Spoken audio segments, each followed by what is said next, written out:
My name is India Opal Buloni, and last summer my daddy, the preacher, sent me to the store for a box of macaroni and cheese, some white rice, and 2 tomatoes.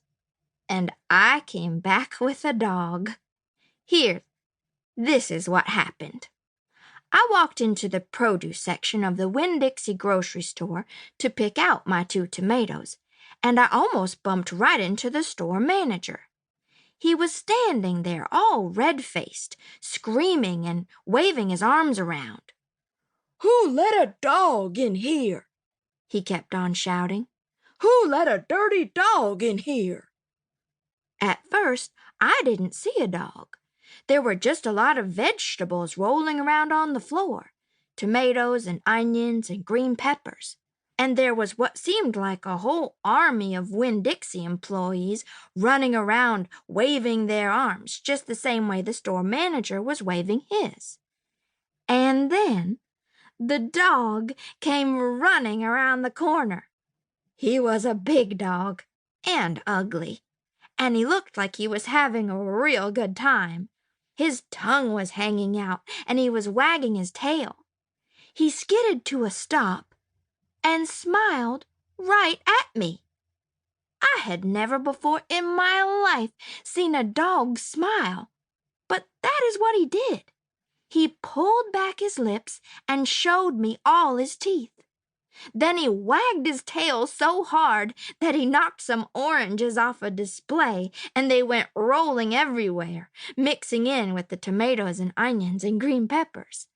The manager screamed, "Somebody grab that dog!"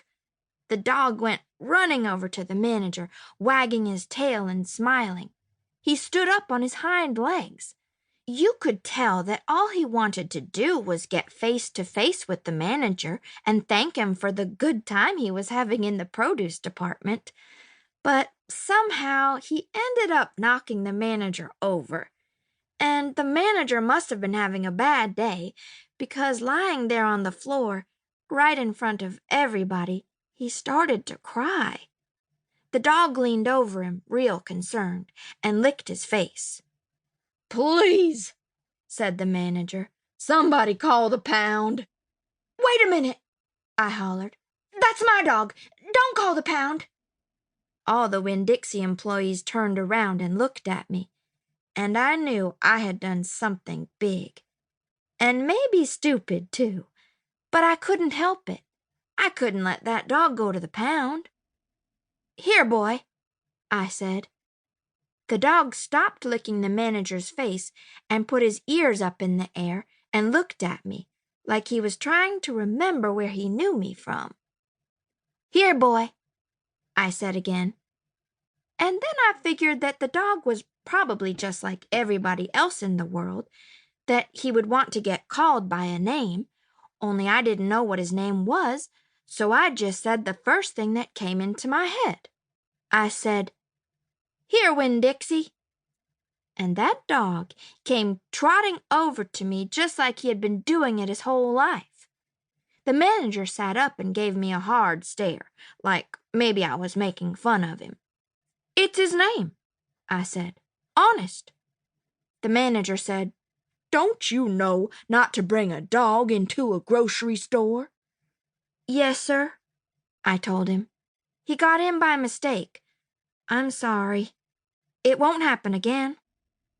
"Come on, Winn-Dixie," I said to the dog. I started walking, and he followed along behind me as I went out of the produce department and down the cereal aisle and past all the cashiers and out the door. Once we were safe outside, I checked him over real careful, and he didn't look that good. He was big, but skinny.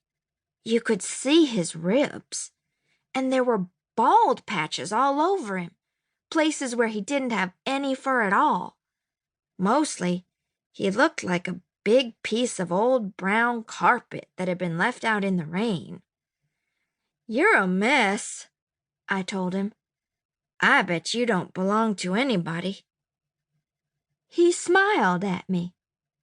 He did that thing again, where he pulled back his lips and showed me his teeth. He smiled so big that it made him sneeze.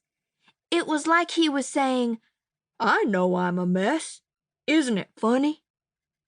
It's hard not to immediately fall in love with a dog who has a good sense of humor. "Come on," I told him. "Let's see what the preacher has to say about you." And the two of us, me and Winn-Dixie, started walking home.